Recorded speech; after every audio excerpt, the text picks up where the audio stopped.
need a shining sea. From Detroit to Houston and New York to LA, there's pride in every American heart, and it's time we stand and say that I'm proud to be an American, where at least I know I'm free, and I won't forget the men who died, who gave that right to me, and I gladly stand up next to you and defend her still today, 'cause there ain't no doubt I love this land. God bless the USA.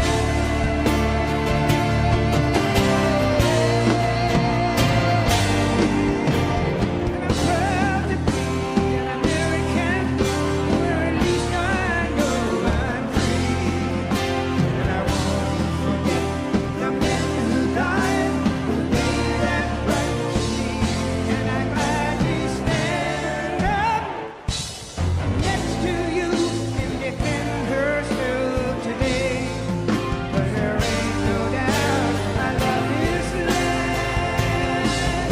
God bless the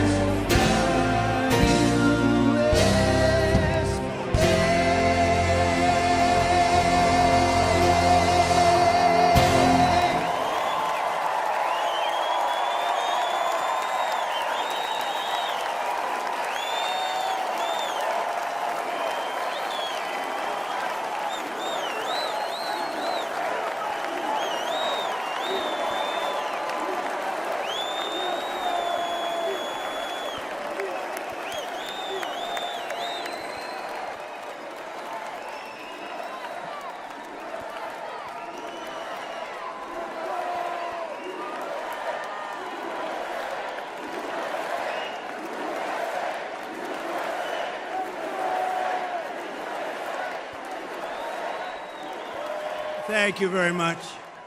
Thank you very, very much. Wow. And thank you, Dana. Thank you, Kid Rock, sometimes referred to as Bob. And thank you, Lee, right from the beginning. Thank you very much. What a talent. What a beautiful, beautiful soul. Thank you. Friends, delegates, and fellow citizens, I stand before you this evening with a message of confidence, strength, and hope. 4 months from now, we will have an incredible victory, and we will begin the 4 greatest years in the history of our country.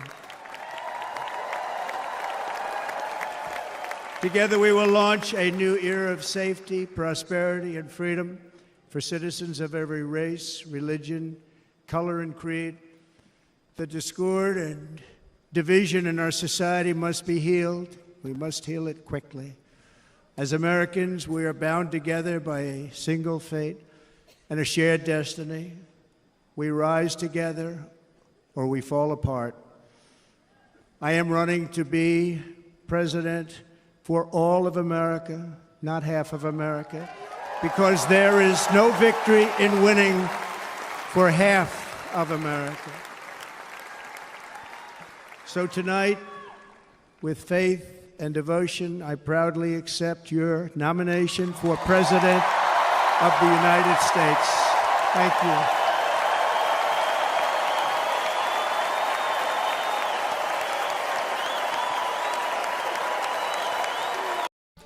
What if we told you that the hottest casino in town was actually your phone?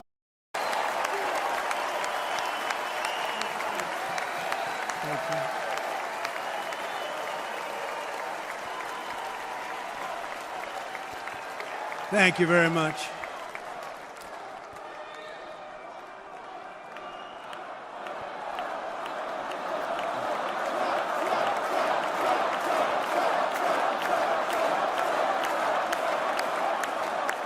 Thank you very much. And we will do it right. We're going to do it right. Let me begin this evening by expressing my gratitude to the American people for your outpouring of love and support following the assassination attempt at my rally on Saturday.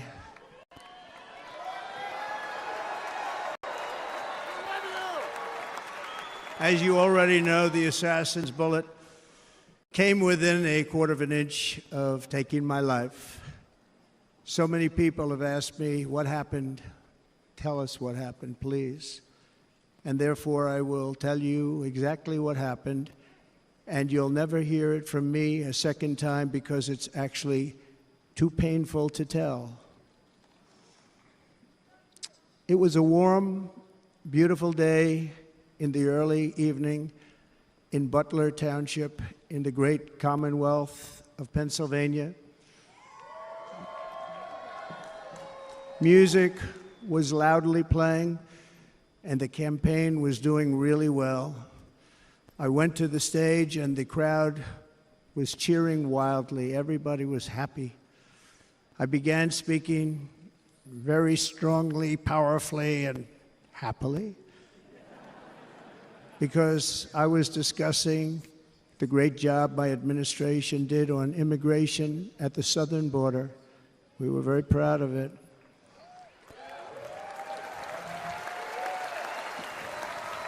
Behind me and to the right was a large screen that was displaying a chart of border crossings under my leadership. The numbers were absolutely amazing. In order to see the chart, I started to, like this, turn to my right and was ready to begin a little bit further turn, which I'm very lucky I didn't do, when I heard a loud whizzing sound and felt something hit me really, really hard on my right ear. I said to myself, wow, what was that? It can only be a bullet. And moved my right hand to my ear, brought it down. My hand was covered with blood, just absolutely blood all over the place. I immediately knew it was very serious, that we were under attack, and in one movement proceeded to drop to the ground. Bullets were continuing to fly as very brave Secret Service agents rushed to the stage, and they really did. They rushed to the stage.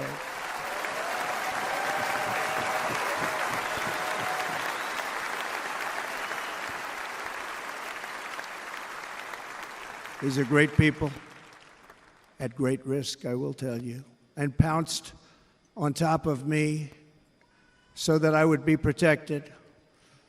There was blood pouring everywhere, and yet, in a certain way, I felt very safe because I had God on my side. I felt that.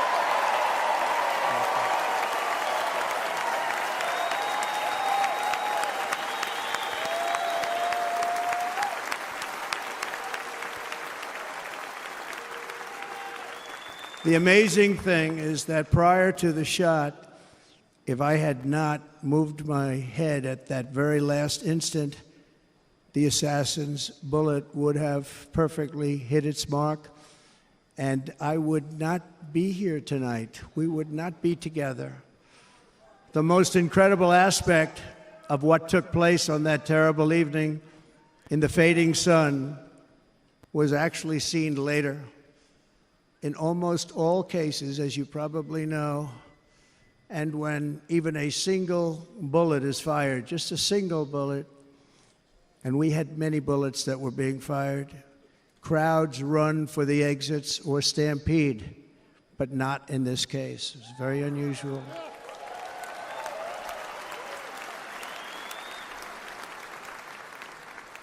This massive crowd of tens of thousands of people stood by and didn't move an inch. In fact, many of them bravely but automatically stood up looking for where the sniper would be. They knew immediately it was a sniper. And then began pointing at him. You can see that if you look at the group behind me. That was just a small group. compared to what was in front. Nobody ran, and by not stampeding, many lives were saved.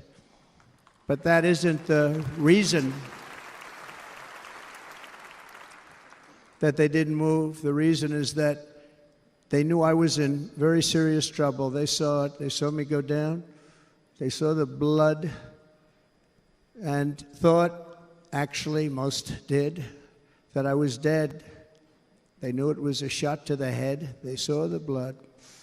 And there's an interesting statistic. The ears are the bloodiest part. If something happens with the ears, they bleed more than any other part of the body. For whatever reason, the doctors told me that. I said, why is there so much blood? He said, it's the ears. They bleed more. So we learned something, but they just, this beautiful crowd, they didn't want to leave me. They knew I was in trouble. They didn't want to leave me. And you can see that love written all over their faces. Incredible people. They're incredible people. Bullets were flying over us, yet I felt serene. But now the Secret Service agents were putting themselves in peril. They were in very dangerous territory. Bullets were flying right over them, missing them by a very small amount of inches. And then it all stopped. Our Secret Service sniper, from a much greater distance and with only one bullet used, took the assassin's life, took him out.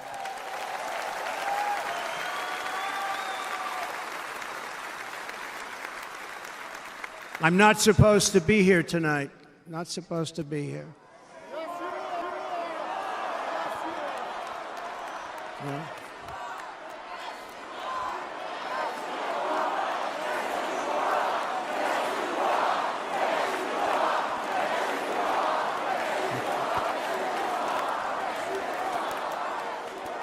Thank you.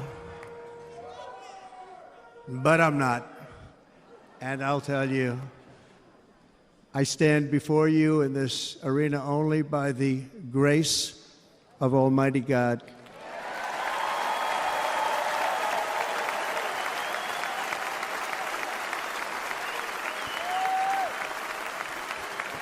In watching the reports over the last few days, many people say it was a providential moment. Probably was. When I rose, surrounded by Secret Service, the crowd was confused because they thought I was dead, and there was great, great sorrow. I could see that on their faces as I looked out. They didn't know I was looking out. They thought it was over. But I could see it, and I wanted to do something to let them know I was okay. I raised my right arm, looked at the thousands and thousands of people that were breathlessly waiting, and started shouting, "Fight, fight, fight."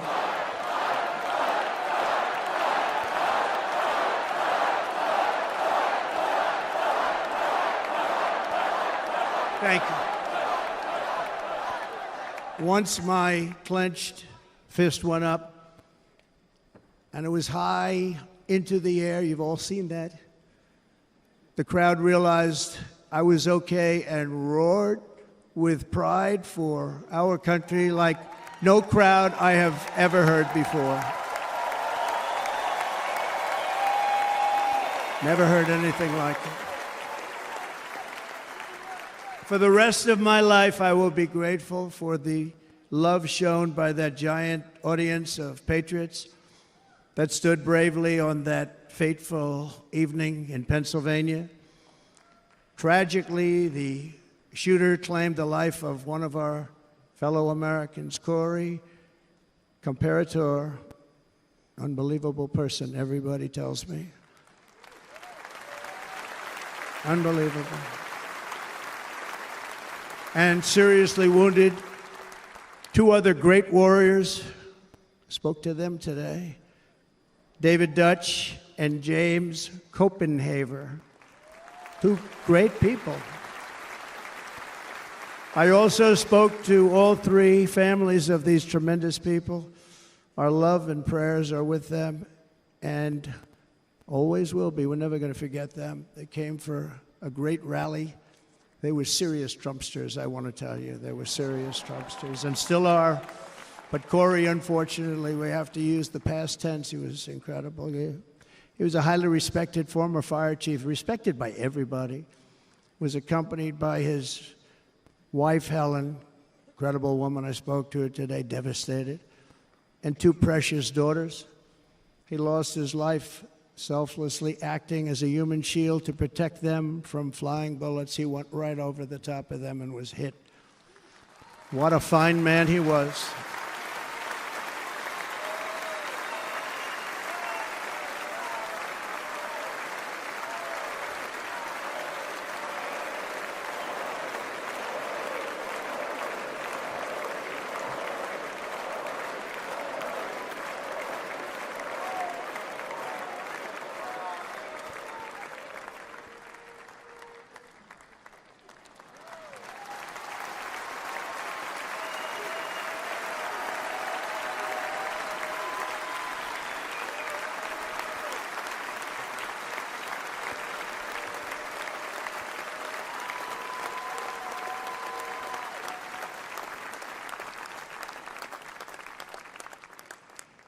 I want to thank the fire department and the family for sending his helmet, his outfit, and it was just something, and they're going to do something very special when they get it. But we did something which cannot match what happened, not even close.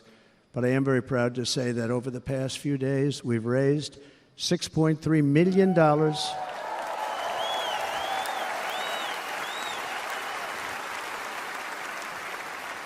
for the families of David, James, and Corey, including from a friend of mine just called up. He sent me a check right here. I just got it.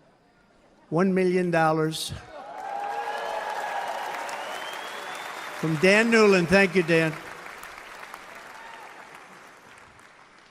And again, when speaking to the family, I told them, I said, well, I'm going to be sending you a lot of money, but it can't compensate. They all said the same thing. You're right, sir. We appreciate so much what you're doing, but nothing can take the place in the case of Corey. And the other two, by the way, they were very, very seriously injured, but now they're doing very well. They're going to be okay. They're going to be doing very well.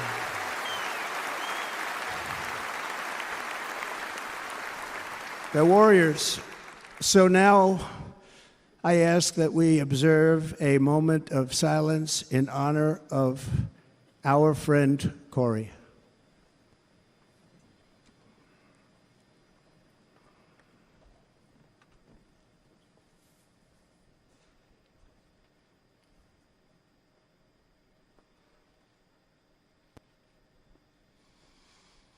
There is no greater love than to lay down one's life for others.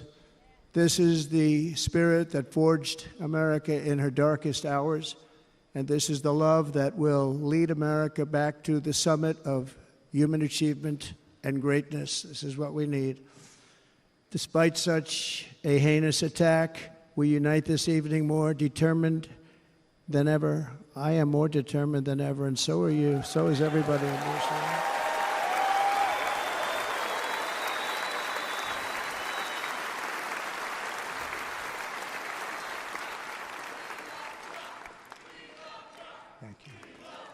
Thank you very much.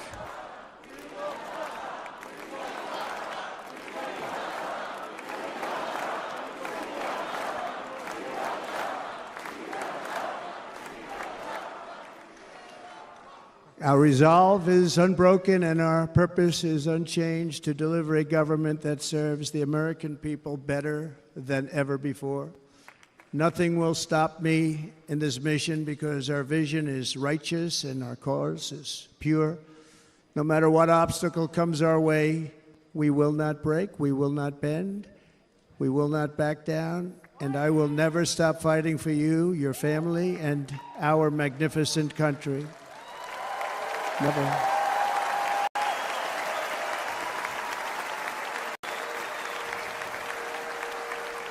And everything I have to give with all of the energy and fight in my heart and soul, I pledge to our nation tonight. Thank you very much. I pledge that to our nation. We're going to turn our nation around, and we're going to do it very quickly. Thank you.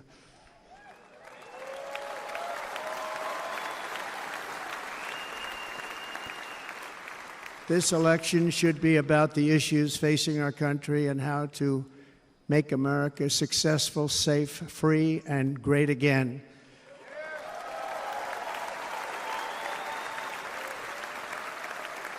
In an age when our politics too often divide us, now is the time to remember that we are all fellow citizens. We are one nation under God, indivisible, with liberty and justice for all.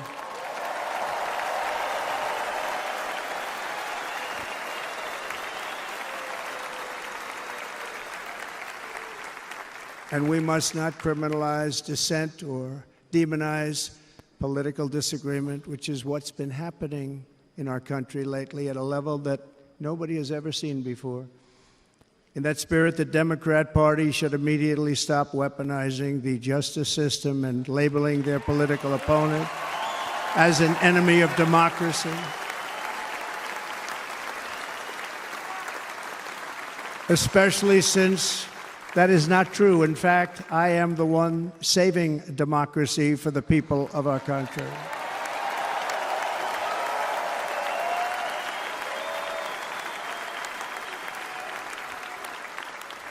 And very big news, as you probably just read, on Monday a major ruling was handed down from a highly respected federal judge in Florida, Eileen Cannon, finding that the prosecutor and the fake documents case against me were totally unconstitutional, and the entire case was thrown out of court. With all of that publicity, thrown out of court. If Democrats want to unify our country, they should drop these partisan witch hunts, which I have been going through for approximately 8 years. And they should do that without delay and allow an election to proceed that is worthy of our people. We're going to win it anyway, but worthy of our people. On this journey, I am deeply honored to be joined by my amazing wife, Melania.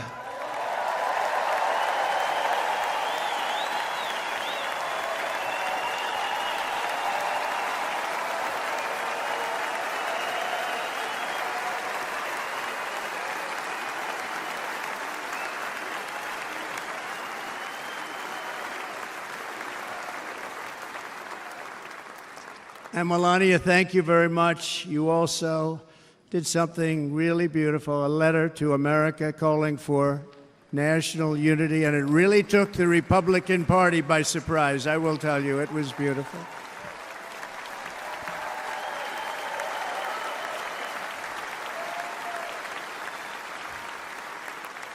In fact, some very serious people said that we should take that letter and put it as part of the Republican platform. That would be an honor, wouldn't it? Right, Mr. Congressman? But it captivated so many, so I also want to thank my entire family for being here. Don, Kimberly, Ivanka and Jared, Eric and Lara, Tiffany and Michael, Barron. We love our Barron.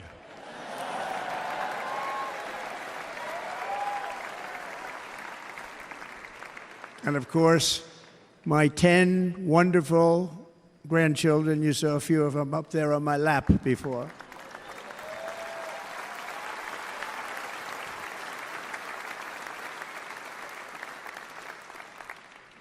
And how good was Dana? Was Dana good? I mean, was he good? He was on probably the only vacation he's had in about, maybe ever, because he works, but about 10 years with his wife, very far away. I won't tell you where, but very, very far away, beautiful place. And my people called, and he said, I won't be able to do it. This is many, many years. I promised my wife I can't do it. And they came in, they said, Dana won't be able to do it, because he was my first, second, and third choice. I said, well, that's too bad, but I understand he's away, and It's good. It's good for him. And that was it. About 30 minutes later, she came back in, sir, Dana just called. He's going to do it. And his wife, she said, you can't turn him down. You just can't do it. You have to go. That's a good wife.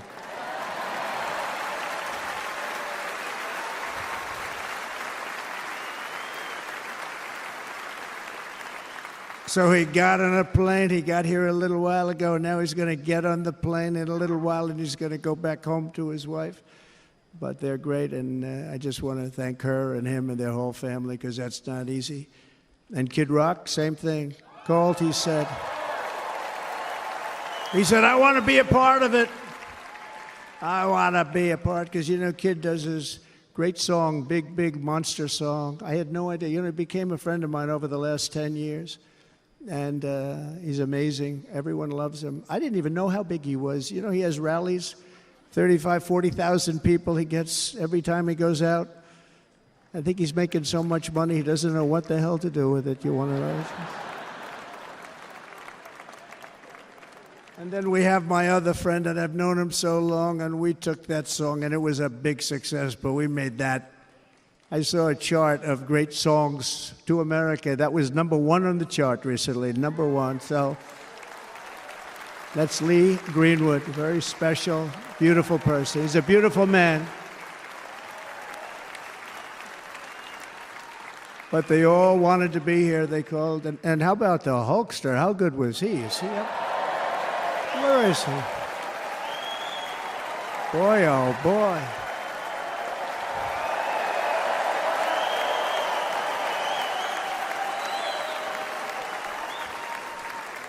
You know, they may call that entertainment. I know about entertainment, but when he used to lift a 350-pound man over his shoulders and then bench press him 2 rows into the audience, I say, maybe entertainment, but he is one strong son of a gun. I will tell you, I watched it many times. There aren't a lot of entertainers that can do that, right? You were fantastic. Thank you very much. Followed by Eric. What was that all about? Boy, that was good. I didn't want to really come up here. But he was so great, and he's such a good young man. He went through a lot of trouble, and Don last night was incredible. They went through so much trouble. They got subpoenaed more than any people probably in the history of the United States. Every week they get another subpoena from the Democrats, crazy Nancy Pelosi, the whole thing, just boom, boom, boom. They've got to stop that because they're destroying our country. We have to work on making America great again, not on beating people. And we won. We beat them and all. We beat them on the impeachments. We beat them on indictments. We beat them. But the time that you have to spend, if they would devote that genius to helping our country, we'd have a much stronger and better country.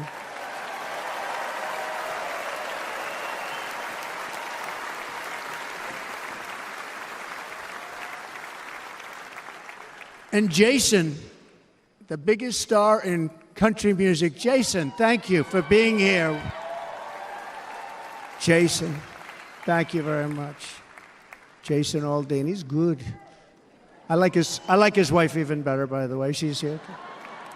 Thank you, Jason. But I'm thrilled to have a new friend and partner fighting by my side. The next Vice President of the United States, the current Senator from Ohio, J.D. Vance, and his incredible wife, Usha.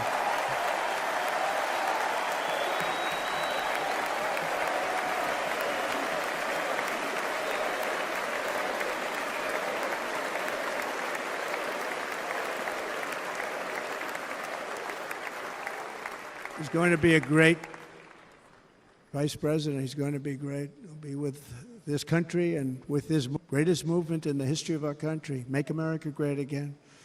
When they criticize it, they say, we're going to try and stop MAGA. I said, MAGA is Make America Great Again. What are you going to stop? There's nothing to stop. Then they say, oh, that's right. It's very tough to fight it. And all of the people that did try and fight it have failed. but he's going to be with us for a long time, and it was an honor to select him. Great student at Yale. His wife was a great student at Yale. They met at Yale. These are two smart people. So, J.D., you're going to be doing this for a long time. Enjoy the ride.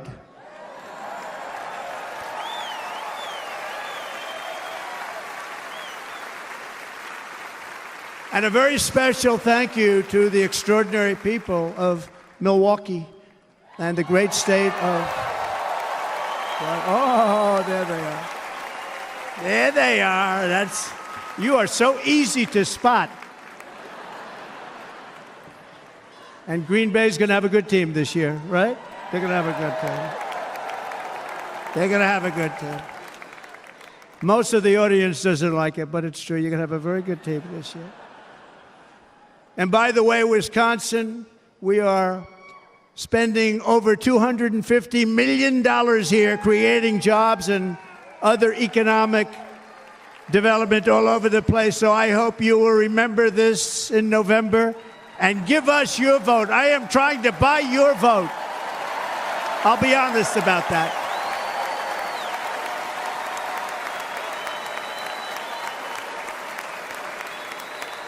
And I promise we will make Wisconsin great again. We're going to make it.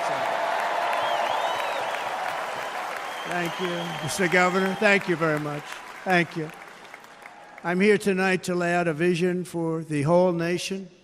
To every citizen, whether you're a young or old man or woman, Democrat, Republican, or independent, black or white, Asian or Hispanic, I extend to you a hand of loyalty and of friendship. Together we will lead America to new heights of greatness like the world has never seen before. We were right there in the first term. We got hit with COVID. We did a great job. Nobody knew what it was, but nobody's ever seen an economy pre-COVID. And then we handed over a stock market that was substantially higher than just prior to COVID. Coming in, did a great job. Never got credit for that. We got credit for the war and defeating ISIS and so many things, the great economy, the biggest tax cuts ever, the biggest regulation cuts ever, the creation of Space Force, the rebuilding of our military. We did so much. We did so much. Right to try. Right to try is a big deal. We got right to try. They were trying to get that for 52 years. Somebody's terminally ill. And hopefully there's nobody in this audience, but it does happen a lot. They're terminally ill and they can't use our new space-age drugs and other things that we are way ahead. We have the greatest doctors in the world, the greatest laboratories in the world, and you can't do it. They've been trying to get that approved for 52 years. Wasn't that easy? The insurance companies didn't want to do it. They didn't want the risk. The labs didn't want to do it because if it didn't work, people are pretty far down the line toward death. They didn't want to do it.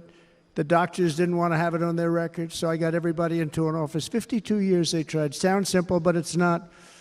And I got them to agree that somebody that needs it will, instead of going to Asia, Europe, or someplace, or if you have no money going home and dying, just die. We got them to sign an agreement, agree to it, where they're not going to sue anybody. They're going to get all of this stuff. They're going to get it really fast. And what's happened is we're saving thousands and thousands of lives. It's incredible. Right to try. It's a great feeling. Under our leadership, the United States will be respected again. No nation will question our power. No enemy will doubt our might. Our borders will be totally secure. Our economy will soar. We will return law and order to our streets, patriotism to our schools, and importantly, we will restore peace, stability, and harmony all throughout the world. But to achieve this future, we must first rescue our nation from failed and even incompetent leadership. We have totally incompetent leadership. This will be the most important election in the history of our country. Under the current administration, we are indeed a nation in decline.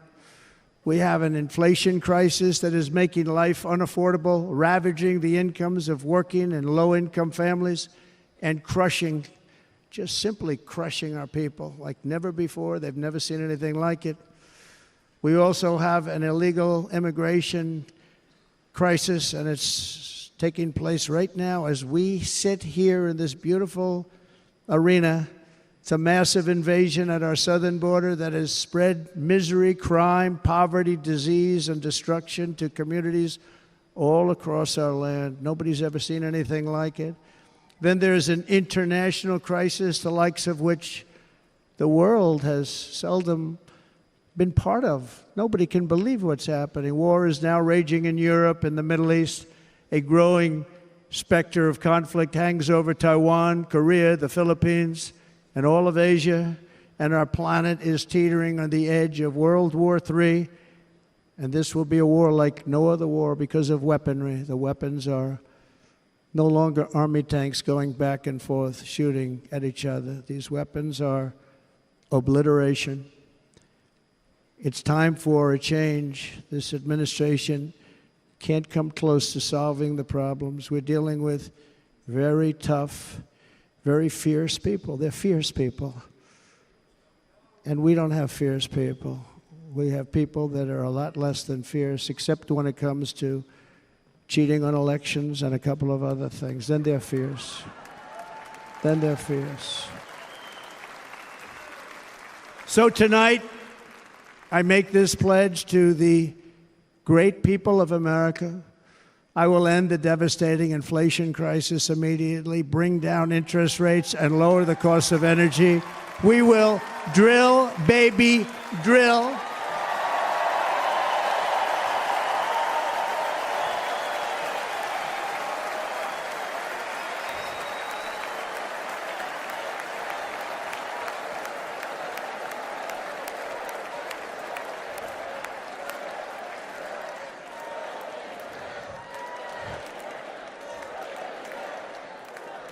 Can you believe what they're doing?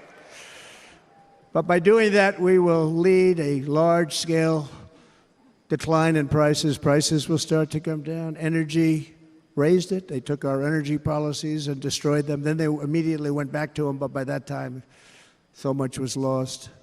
But we will do it at levels that nobody's ever seen before, and we'll end lots of different things. We'll start paying off debt and start lowering taxes even further. We gave you the largest tax cut. We'll do it more.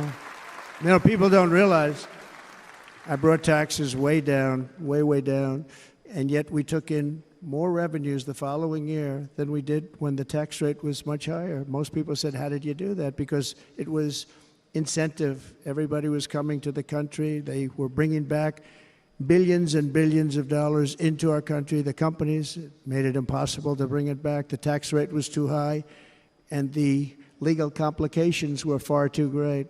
I changed both of them, and hundreds of billions of dollars by Apple and so many other companies were brought back into our nation, and we had an economy the likes of which no nation had ever seen. China, we were beating them at levels that were incredible. And they know it. They know it. We'll do it again, but we'll do it even better. I will end the illegal immigration crisis by closing our border and finishing the wall, most of which I've already built.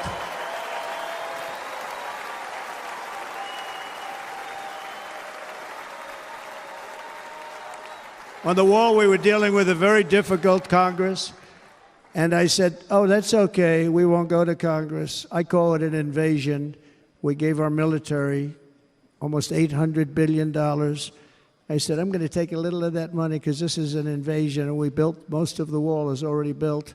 And we built it through using the funds because what's better than that? We have to stop the invasion into our country that's killing hundreds of thousands of people a year. We're not going to let that happen. I will end every single international crisis that the current administration has created, including the horrible war with Russia and Ukraine, which would have never happened if I was president, and the war caused by the attack on Israel, which would have never happened if I was president. Iran was broke. Iran had no money. Now Iran has $250 billion. They made it all over the last 2.5 years. They were broke. I watched the other day on a show called Deface the Nation. Has anyone seen it?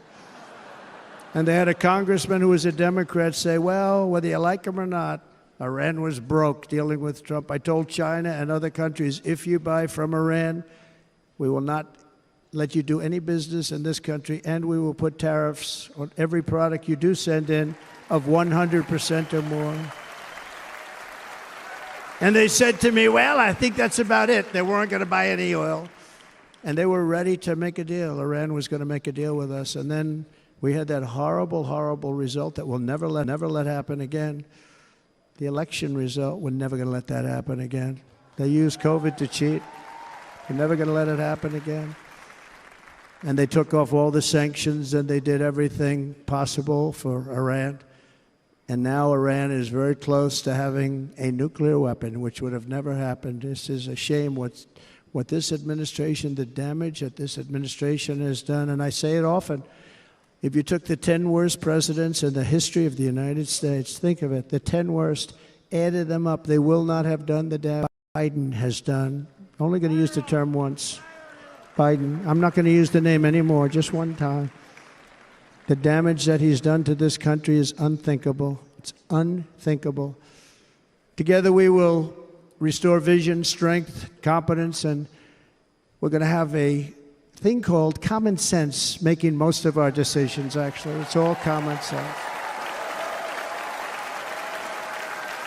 Just a few short years ago, under my presidency, we had the most secure border and best economy in the history of our country, in the history of the world. We had the greatest economy in the history of the world. We had never done anything like it. We were beating every country, including China, by leaps and bounds. Nobody had seen anything like it. We had no inflation, soaring incomes were going. Nobody can believe it. You can't believe what happened 4 years ago is happening now in reverse. And the world was at peace. Inflation has been a killer for our country. No matter what you make it doesn't matter, because inflation is eating you alive. People that were putting away money, they were making great wages, the highest they've ever made, but they were putting away a lot of money. Now they are just being destroyed. They're not putting away anything. They're barely living. They're going into savings accounts. They're taking out their money to live because of inflation. Inflation, remember, it's called a country buster. You can go back to Germany from 100 years ago. You can go back to any country that suffered great inflation. We've suffered the worst inflation we've ever had.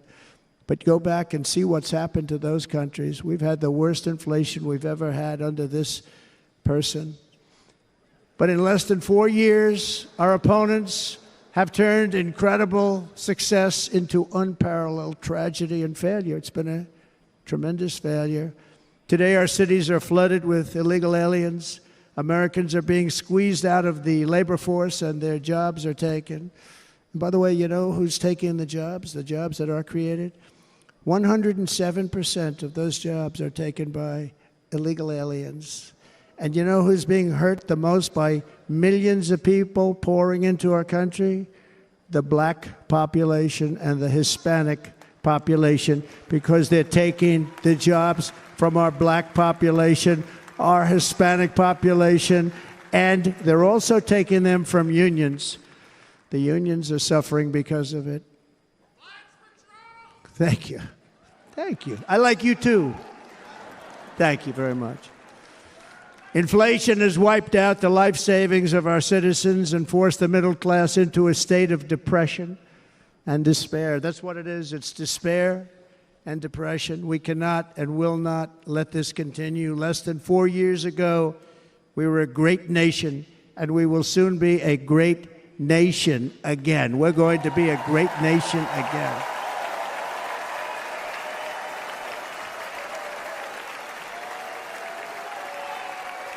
Thank you. With proper leadership, every disaster we are now enduring will be fixed, and it will be fixed very, very quickly. So tonight, whether you've supported me in the past or not, I hope you will support me in the future, because I will bring back the American dream. That's what we're going to do. You don't even hear about the American dream anymore. With great humility I am asking you to be excited about the future of our country. Be excited. Be excited.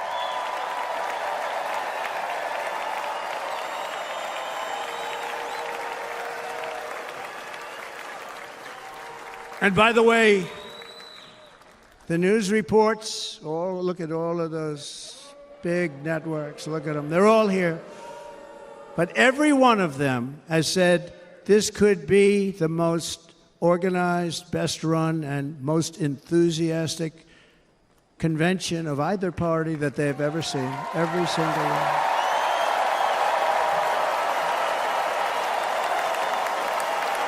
And it's true.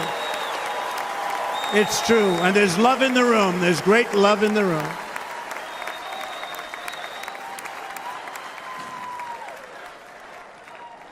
So I better finish strong. Otherwise, we'll blow it. And we can't let that happen. Now, this was great. All of the great people that spoke, and everybody hit a home run. I mean, there's not one that I can think of where I said, oh, gee, that wasn't great. Every single person. I refuse to be the only one. Don't do that to me. They're already getting ready. See, I gave them an idea. Now, this was a great convention. This was, I think we're actually going to go home and miss it. You know, usually with a convention, first of all, look at these crowds. You'd never have this at a convention. Look at these crowds.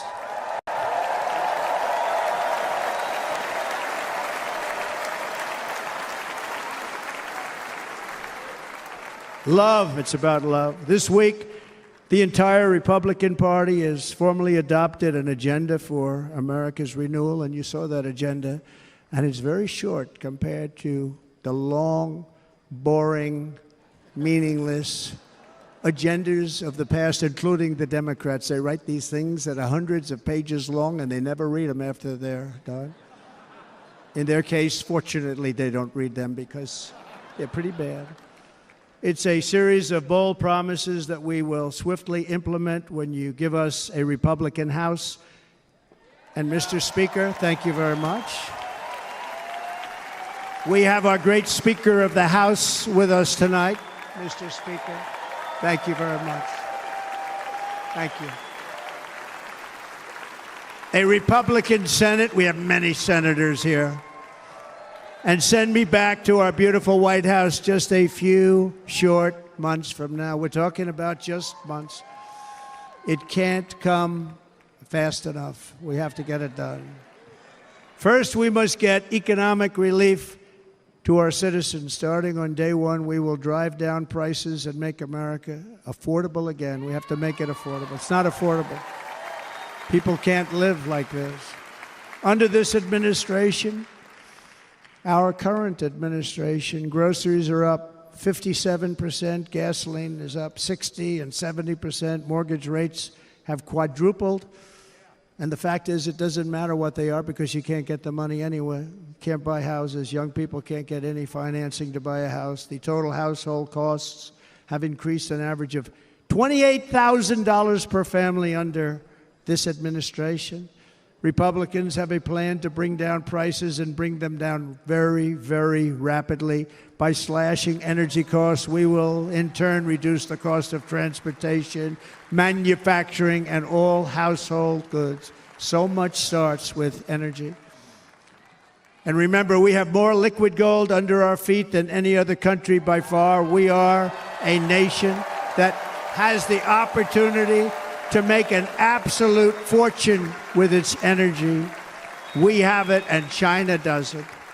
Under the Trump administration, just 3.5 years ago, we were energy independent. But soon, we will actually be better than that. We will be energy dominant and supply not only ourselves, but we will supply the rest of the world with numbers that nobody has ever seen, and we will reduce our debt, $36 trillion. We will start reducing that, and we will also reduce your taxes still further. Next, and by the way, they want to raise your taxes 4 times, think of it. And all my life I grew up watching politicians. I always loved politics, I guess. I was on the other side. I'd watch and they were always talking about, we will give you a tax cut. We will give you a tax cut. My whole life I was watching, I will give you a tax cut, right, Mr. Congressman? That's all they talked about. This is the only administration that said, we're going to raise your taxes by 4 times what you're paying now, and people are supposed to vote for them? I've never heard it. You're paying too much. We're going to reduce your taxes still further. We gave you the biggest one, as I said. We're going to give you more, and it's going to lead to tremendous growth. We want growth in our country. That's what's going to pay off our debt. And next, we will end the ridiculous and actually incredible waste of taxpayer dollars that is fueling the inflation crisis. They've spent trillions of dollars on things having to do with the Green New Scam. It's a scam. And that's caused tremendous inflationary pressures in addition to the cost of energy. And all of the trillions of dollars that are sitting there not yet spent, we will redirect that money for important projects like roads, bridges, dams, and we will not allow it to be spent on meaningless Green New Scam ideas.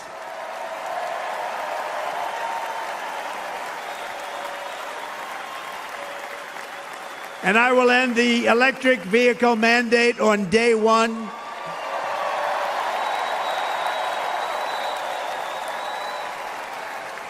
Thereby saving the U.S. auto industry from complete obliteration, which is happening right now, and saving U.S. customers thousands and thousands of dollars per car. And right now, as we speak, large factories just started are being built across the border in Mexico. So with all the other things happening on our border, and they're being built by China to make cars and to sell them into our country. No tax, no anything. The United Auto Workers ought to be ashamed for allowing this to happen. And the leader of the United Auto Workers should be fired immediately. And every single auto worker, union and non-union, should be voting for Donald Trump, because we're going to bring back car manufacturing, and we're going to bring it back fast.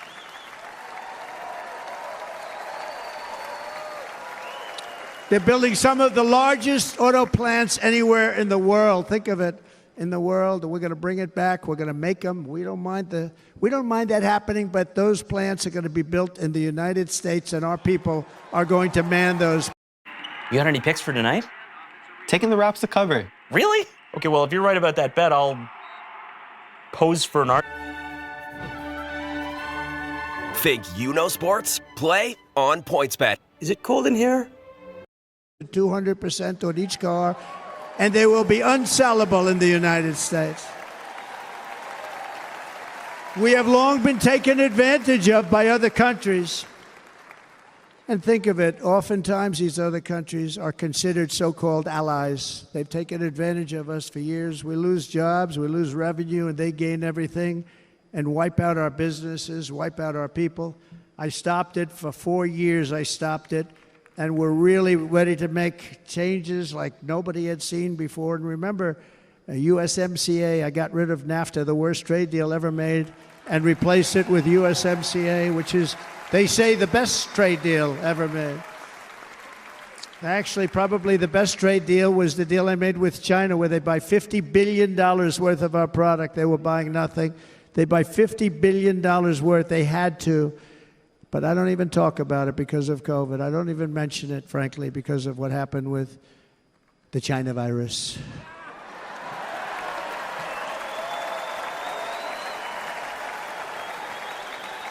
We will not let countries come in, take our jobs, and plunder our nation. They come and do that. They plunder our nation. The way they will sell their product in America is to build it in America. Very simple. Build it in America and only in America.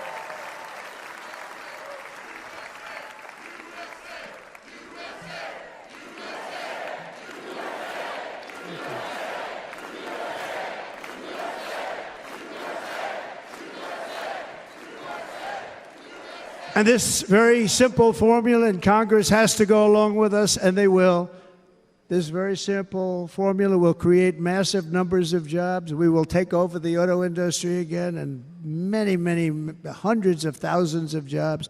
We lost so many jobs over the years. If you go back 20, 25 years, they've stolen, going to China and Mexico, about 68% of our auto industry manufacturing jobs. We're going to get them all back. We're going to get them all back, every one of them. At the center of our plan for economic relief are massive tax cuts for workers that include something else that's turned out to be very popular, actually. Here it's very popular in this building and all those hotels that I saw that are so nice. I'm staying in a nice one. It's called no tax on tips. No tax on tips. No tax on tips.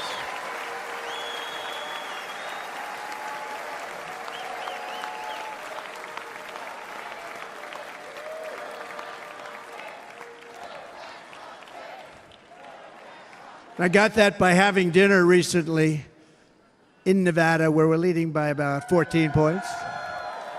Hello. I'll see you there very soon, everybody. And we're having dinner at a beautiful restaurant in the Trump building on the Strip, and it's a great building, and the waitress comes over. How's everything going? A really nice person. How's everything? Oh, sir, it's so tough. The government's after me all the time on tips, tips, tips. I said, well, they give you cash. Would they be able to find him? She said, actually, and I didn't know this, she said, very little cash is given. It's all put right on the check. And they come in and they take so much of our money, it's just ridiculous. And they don't believe anything we say. And they've just hired, as you know, 88,000 agents to go after him even more. And I said, this shows the level of my, most people go out, they hire consultants, they pay them millions of dollars. But I said to her, let me just ask you a question. Would you be happy if you had no tax on tips? She said, what a great idea.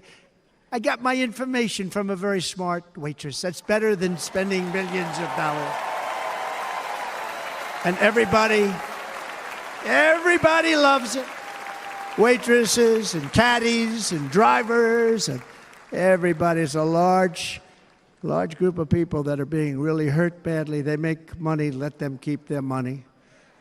I'm going to protect Social Security and Medicare. Democrats are going to destroy Social Security and Medicare because all of these people, by the millions they're coming in, they're going to be on Social Security and Medicare and other things, and you're not able to afford it. They are destroying your Social Security and your Medicare. Under my plan, incomes will skyrocket, inflation will vanish completely, jobs will come roaring back, and the middle class will prosper like never, ever before, and we're going to do it very rapidly.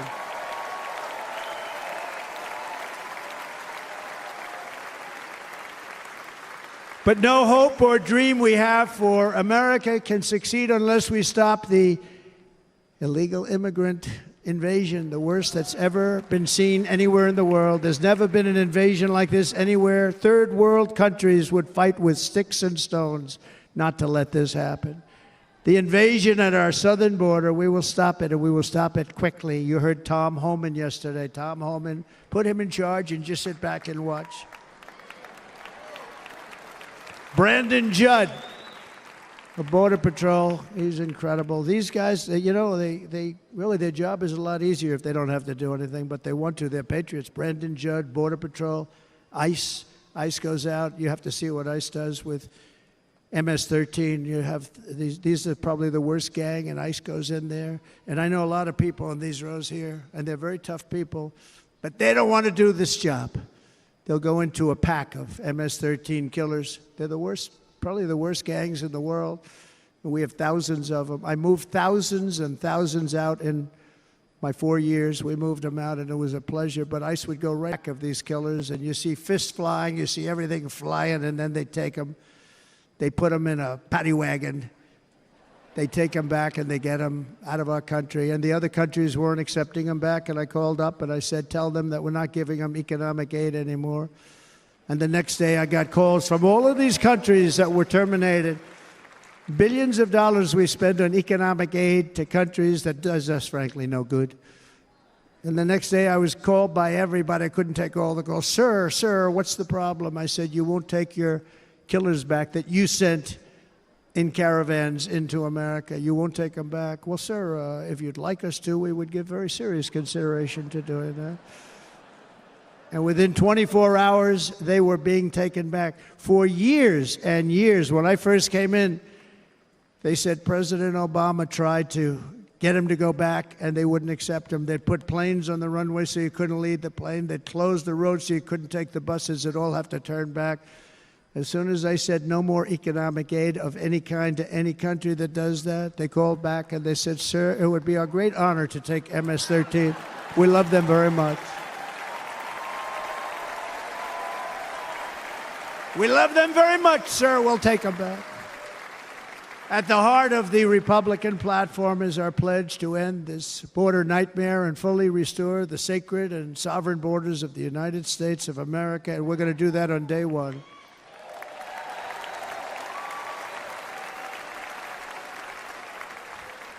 That means two things on day one, right?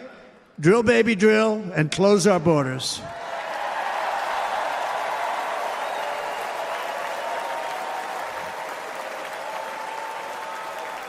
And by the way, and I think everybody as a Republican, as a patriot in this room, and most Democrats, we want people to come into our country, but they have to come into our country legally.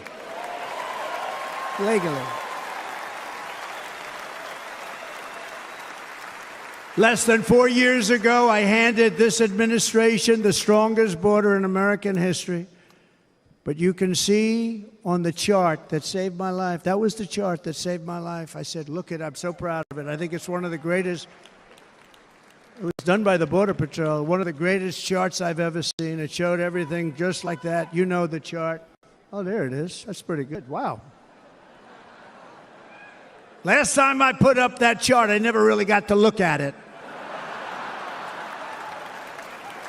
But without that chart, I would not be here today.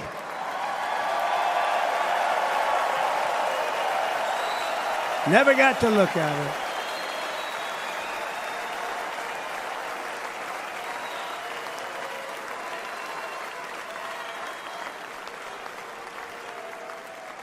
I said, you got to see this chart. I was so proud of it, and by the time I got to there, I never got to see it that day.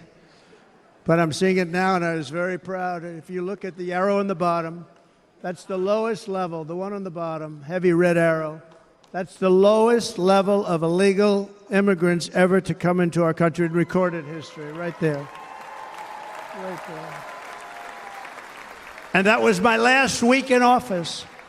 And then you see what happened after I left. Look at the rest. And if you go out a little bit further, it's getting to be a little bit old, but I love it anyway, right? But you can go much higher with those numbers. Look what happened right after that. The invasion began. We had the opposite. We stopped the invasion. But the invasion that we stopped was peanuts by comparison to what happened after I left. Look at what happened after I left. They took over our country. We ended all catch and release. We shut down asylum fraud. We stopped human trafficking and forged historic agreements to keep illegal aliens on foreign soil. We want them to stay on their soil. Under the Trump administration, if you came in illegally, you were apprehended immediately and you were deported. You went right back. The current administration terminated every single one of those great Trump policies that I put in place to seal the border. I wanted a sealed border. Again, come in, but come in legally. You know how unfair it is? So many people, hundreds of thousands of people, have been working for years to come into our country. And now they see these people pour into our country at levels that are unprecedented. It's so unfair. And we're not going to do it. We're not going to stand for it. They suspended wall construction, ended remain in Mexico. We had a policy, remain in Mexico. You think that was easy to get from the Mexican government? But I said, you must give it to us. If you don't give it to us, there will be repercussions, and they gave it to us. But not easy. Canceled our Safe Third agreements, demolished Title 42, implemented nationwide catch and release. That's catch and release, where we catch them and release them into our country. We catch them and release them into Mexico. There's a slight difference.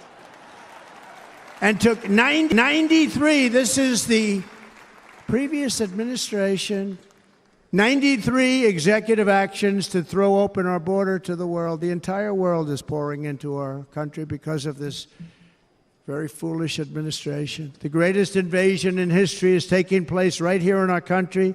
They are coming in from every corner of the earth, not just from South America, but from Africa, Asia, the Middle East. They're coming from everywhere. They're coming at levels that we've never seen before. It is an invasion indeed, and this administration does absolutely nothing to stop them. They're coming from prisons. They're coming from jails. They're coming from mental institutions and insane asylums. You know, the press is always on me because I say this. Has anyone seen Silence of the Lambs? The late, great Hannibal Lecter. He'd love to have you for dinner. That's insane asylums. They're emptying out their insane asylums. And terrorists are coming in at numbers that we've never seen before. Bad things are going to happen. Meanwhile, our crime rate is going up while crime statistics all over the world are going down because they're taking their criminals and they're putting them into our country.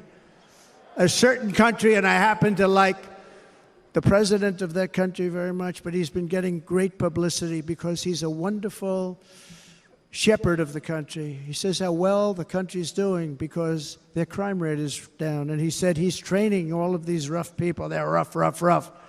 He's training them. And I've been reading about this for 2 years. I think, oh, that's wonderful. Let's take a look at it. But then I realized he's not training them. He's sending all of his criminals, his drug dealers, his people that are in jails, he's sending them all to the United States. And he's different in that he doesn't say that. He's trying to convince everybody what a wonderful job he does in running the country. Well, he doesn't do a wonderful job. And by the way, if I ran one of the countries, many countries, many countries from all over, I would be worse than any of them. I would have had the place totally emptied out already.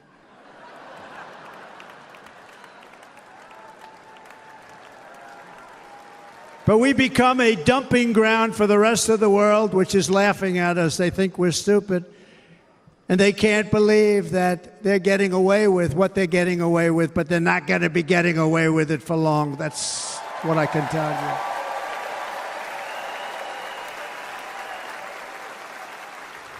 you. In Venezuela, Caracas, high crime. Caracas, Venezuela. Really a dangerous place, but not anymore. Because in Venezuela, crime is down 72%. In fact, if they would ever win this election, I hate to even say that, we will have our next Republican convention in Venezuela because it will be safe. Our cities will be so unsafe, we will not be able to have it there. In El Salvador, murders are down by 70%. Why are they down? Now, he would have you convinced that because he's trained murderers to be wonderful people. No. They're down because they're sending their murderers to the United States of America. This is going to be very bad. And bad things are going to happen, and you're seeing it happen all the time. That's why, to keep our families safe, the Republican platform promises to launch the largest deportation operation in the history of our country. Even larger than that of President Dwight D. Eisenhower from many years ago. You know, he was a moderate, but he believed very strongly in borders. He had the largest deportation operation we've ever had. Just recently, I spoke to the grieving mother of Jocelyn Nungary, a precious 12-year-old girl from Houston who last month was tied up, assaulted, and strangled to death after walking to the convenience store just a block away from her house. Her body was dumped near the side of the road in a shallow creek, found by some onlookers who couldn't believe what they had witnessed. Charged with Jocelyn's heinous murder are 2 illegal aliens from Venezuela who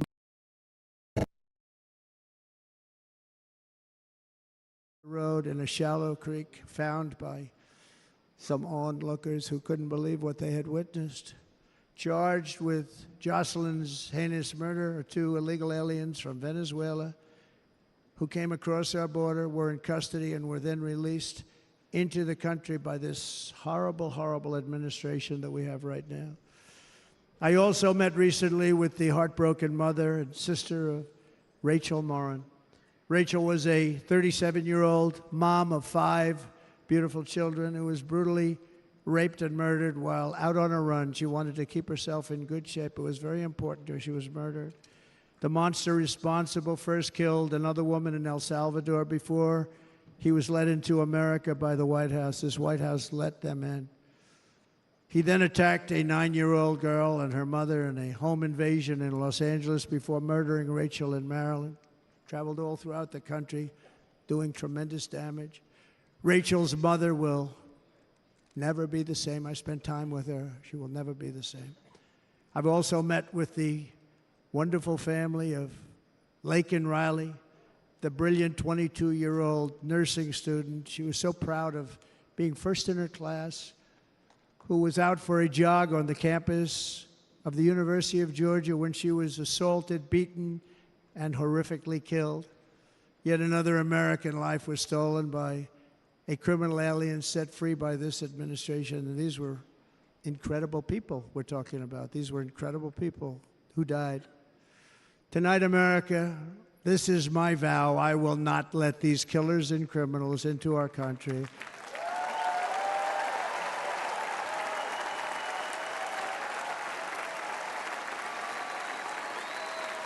I will keep our sons and daughters safe. As we bring security to our streets, we will help bring stability to the world. I was the first president in modern times to start no new wars. You know, we were the toughest, we were the most respected. And you saw this. Hungry, strong country, run by a very powerful, tough leader. He's a tough guy. Press doesn't like him because he's tough. And he came out recently. They were asking him at an interview, the whole world is exploding. What's happening? What's going on?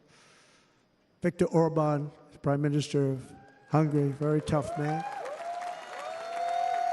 He said, I don't want people coming into my country and blowing up our shopping centers and killing people.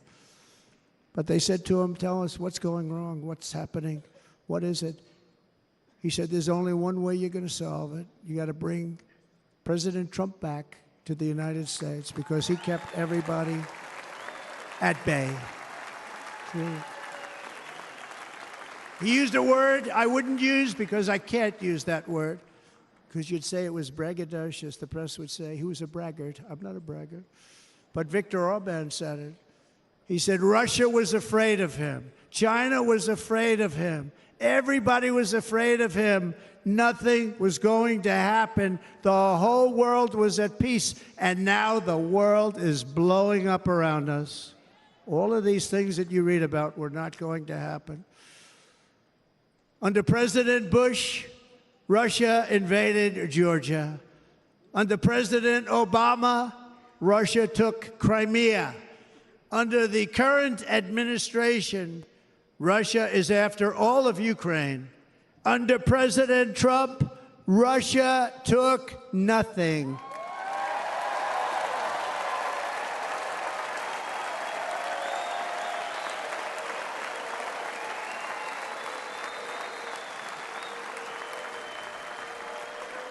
We defeated 100% of ISIS in Syria and Iraq, something that was said to take 5 years, sir. It'll take 5 years, sir. We did it in a matter of a couple of months. We have a great military. Our military is not woke. It's just some of the fools on top that are woke.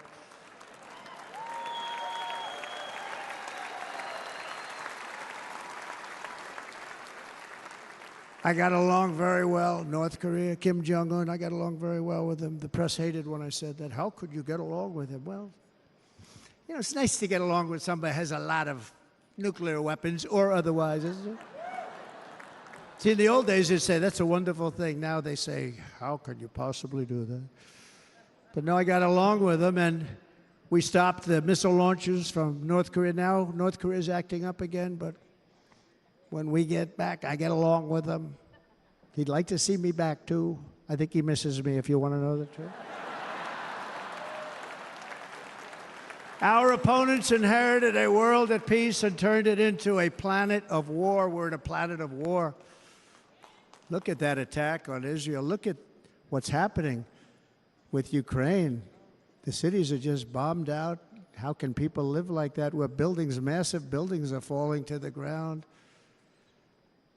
It began to unravel with the disastrous withdrawal from Afghanistan, the worst humiliation in the history of our country. We have never had a humiliation like that.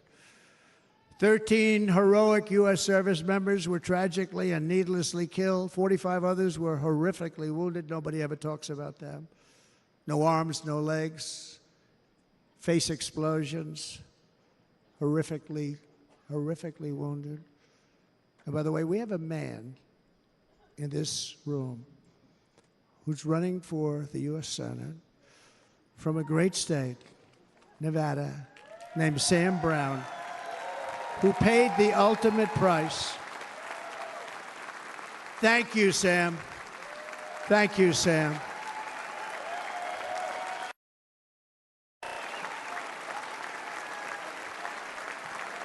He paid the biggest price probably ever paid by anybody that is running for office, and I think he's going to do great. He's running against a person that is not good, not respected, a total lightweight. But Sam, I think, paid, really, we were talking about it with some of the senators that are working so hard for Sam, but he paid the biggest price of any senator ever to run for the Senate. I don't think anybody's ever what he did. He was a real hero, a really great person. And he's running, and I hope that everybody gets out and votes for Sam Brown.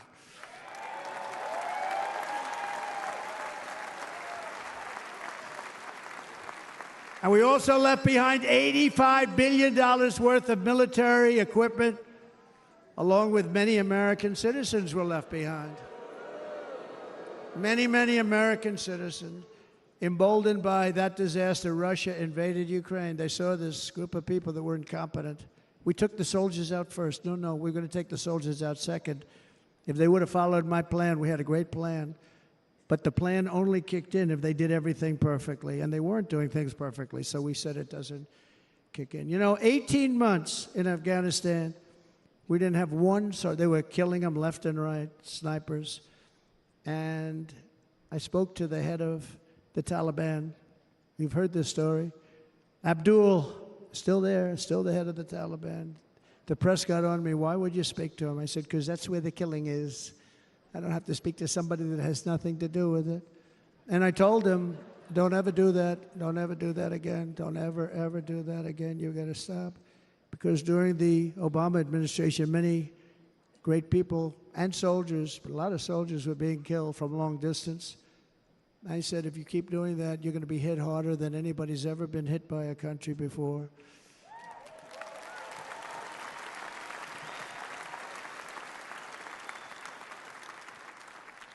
And he said, I understand, Your Excellency. He called me Your Excellency.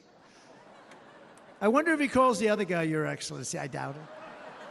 The other guy gave him everything. I mean, what kind of a deal was that? He walked out, gave him everything. Do you know that right now Afghanistan is one of the largest sellers of weapons in the world? They're selling the brand new, beautiful weapons that we gave them. But think of it, he actually said to me, but why do you show me a picture of my home? I said, you'll have to ask your people or one of your wives. But he could figure it out. And for 18 months, we had not one attack on an American soldier by the Taliban. 18 months.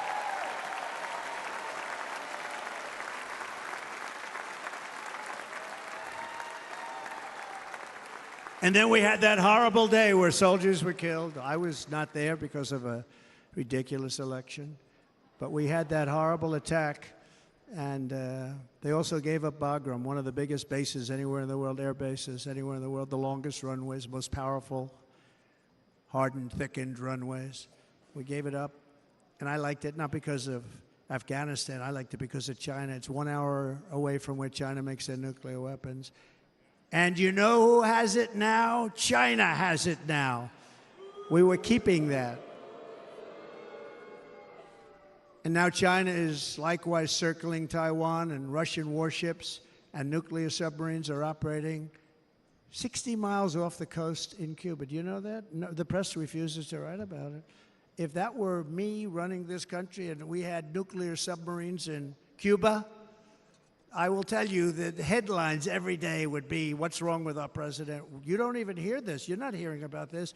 Russia has nuclear submarines and warships 60 miles away, Mr. Congressman, from Miami, by the way, happens to be here. Correct? In Cuba. And that would not be stood for if it were somebody else. They don't want to mention it, but now maybe they will. And the entire world, I tell you this, we want our hostages back, and they better be back before I assume office, or you will be paying a very big price.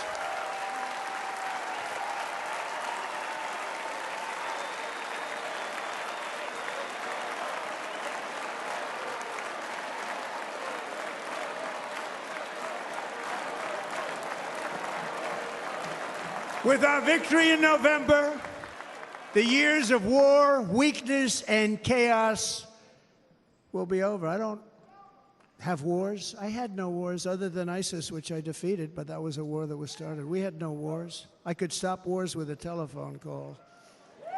I could stop wars with just a telephone call. If properly stated, it would never start. We will replenish our military and build an Iron Dome missile defense system to ensure that no enemy can strike our homeland. And this great Iron Dome will be built entirely in the USA. We're going to build it in the USA. And Wisconsin, just like I gave you that massive ship contract, and you're doing a very nice job, Governor, right? Thank you, Governor. And they're doing a great job. In fact, I had a little design change, and we gave them a tremendous for essentially what we used to call destroyers. These are now the most beautiful. They look like yachts. I said, we have to take the bow, and we have to make it a little nicer and a little point at the top instead of a flat nose. And the people at the shipyard said, this guy sort of knows what he's doing. We have the most beautiful ships, right, Governor? And everybody sitting over there. And it was a big contract that everybody wanted. I gave it to Wisconsin, but we're going to have a lot of that built right here in the state of Wisconsin and all other states. Israel has an Iron Dome. They have a missile defense system. 342 missiles were shot into Israel, and only one got through a little bit. It was badly wounded. It fell to the ground, but most of them are. And Ronald Reagan wanted this many years ago, but we really didn't have the technology many years ago. Remember, they called it Starship, spaceship, anything to mock him. But he was a very good president, very, very good. But now we have unbelievable technology. And why should other countries have this and we don't? No, we're going to build an Iron Dome over our country, and we're going to be sure that nothing can come and harm our people. And again, from an economic development standpoint, we're going to make it all right here. No more sending it out to other countries in order to help. It's America first. America first. We will unleash the power of American innovation. And as we do, we will soon be on the verge of finding the cures to cancer, Alzheimer's disease, and many other diseases. We're going to get to the bottom of it. You remember this gentleman that I don't want to mention other than one time I had to, because when you say you're the 10 worst, I had to do it. I didn't want anybody to be confused. But this man said, we're going to find a cure to cancer. Nothing happened. We're going to get to the cure for cancer and Alzheimer's and so many other things. We're so close to doing something great. But we need a leader that will let it be done. We will not have men playing in women's sports. That will end immediately.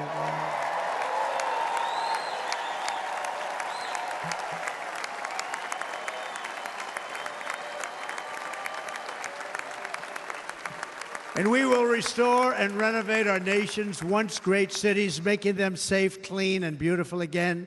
And that includes our nation's capital, which is a horrible killing field. So many things. They leave from Wisconsin, they go to look at the Washington Monument, they end up getting stabbed, killed, or shot. We will be very soon very proud of our capital, again, Washington, D.C.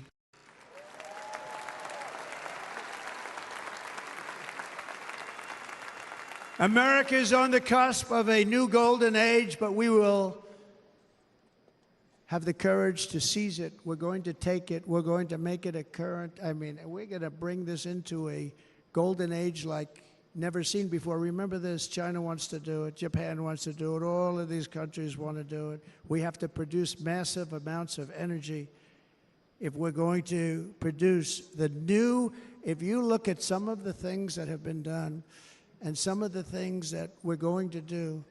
But AI needs literally twice the electricity that's available now in our country. Can you imagine?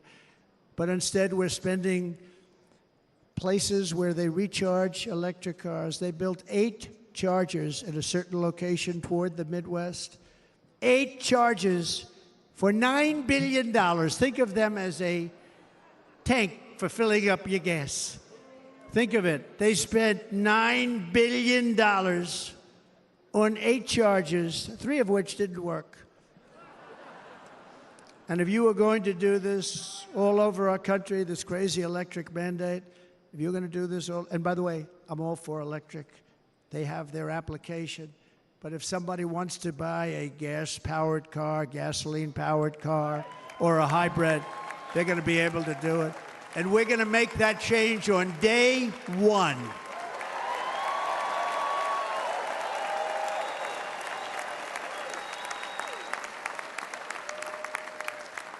So to conclude, just a few short days ago, my journey with you nearly ended. We know that. And yet, here we are tonight, all gathered together, talking about the future, promise, and a total renewal of a thing we love very much. It's called America. We live in a world of miracles. None of us knows God's plan or where life's adventure will take us. I want to thank Franklin Graham for being here tonight. He's an outstanding man. He wrote me a note recently. I have a lot of respect for him. Sir, I love your storytelling. I think it's great in front of these big rallies. But sir, please do me one favor. It won't make any difference. Please don't use any foul language. I was a little embarrassed. He said, it won't make any difference. Actually, it does. The story's not quite as good, but I've been very good. The story is not quite as good, to be honest. I've got to have a little talk with Franklin, but he was great. He's a great gentleman. His father was so incredible, Billy Graham. My father used to love taking me to see Billy Graham. My father would take me to see Billy Graham at Yankee Stadium. He had the biggest rallies you've ever seen. He was a good rally guy, too. But he'd get up, and he was a fantastic guy. My father loved Billy Graham. But I love Franklin Graham. I think Franklin's been fantastic, and I'm working so hard to adhere to his note to me. I'm working hard on it, Franklin. But if the events of last Saturday make anything clear, it is that every single moment we have on earth is a gift from God.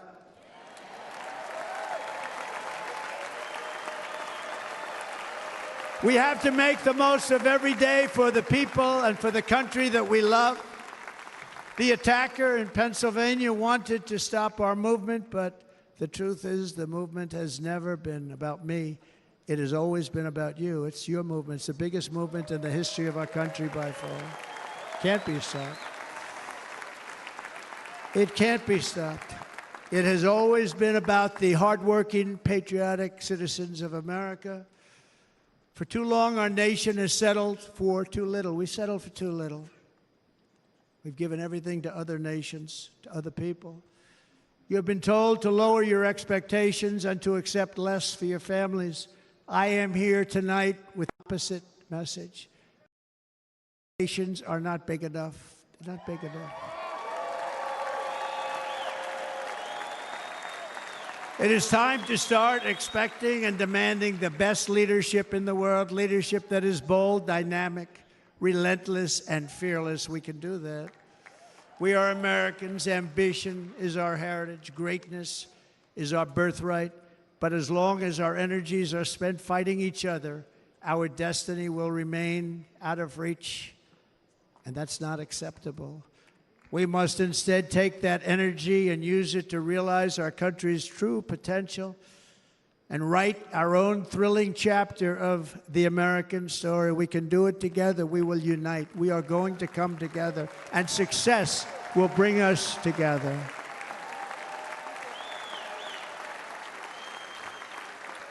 It is a story of love, sacrifice, and so many other things. And remember the word, devotion. It's unmatched devotion. Our American ancestors crossed the Delaware, survived the icy winter at Valley Forge, and defeated a mighty empire to establish our cherished republic. They fought so hard, they lost so many. They pushed thousands and thousands of miles across a dangerous frontier, taming the wilderness to build a life and a magnificent home for their family. They packed their families into covered wagons, trekked across hazardous trails, scaled towering mountains, and braved rivers and rapids to stake their claim on the wide open, new, and very beautiful frontier. When our way of life was threatened, American patriots marched onto the battlefield, raced into enemy strongholds, and stared down death and stared down those enemies to keep alive the flame of freedom. At Yorktown, Gettysburg, and Midway, they joined the roll call of immortal heroes. So many heroes, so many great, great people. And we have to cherish those people. We can't forget those people. We have to cherish those people.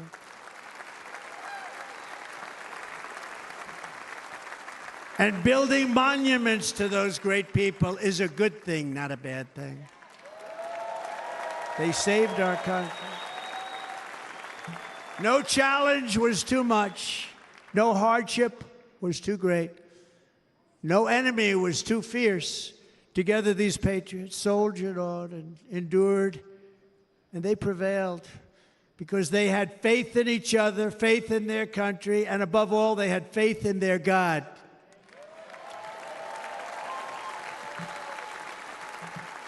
Just like our ancestors, we must now come together, rise above past differences.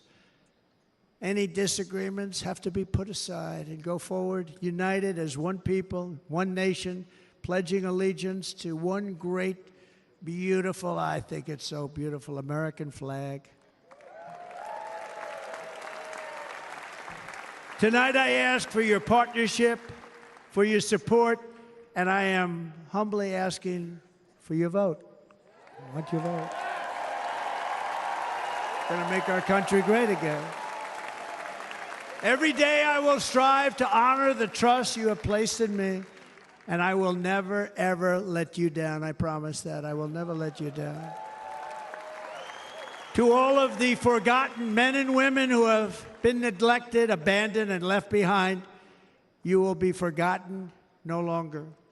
We will press forward, and together we will win, win, win.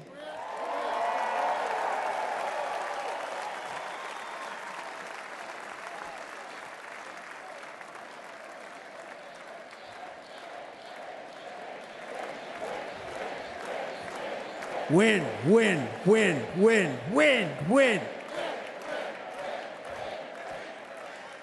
Nothing will sway us, nothing will slow us, and no one will ever stop us.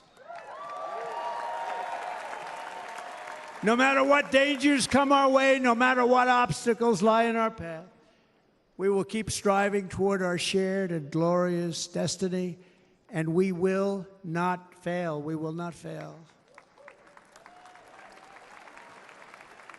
Together, we will save this country.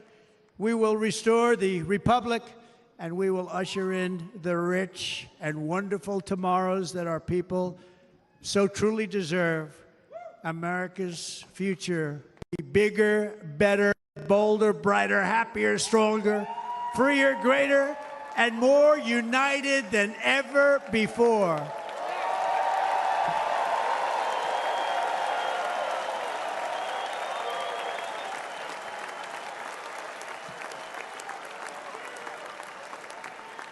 And quite simply put, we will very quickly make America great again. Thank you very much. Thank you very much, Wisconsin. God bless you. God bless you, Wisconsin, and God bless the United States of America, our great country. Thank you very much, everybody. Thank you.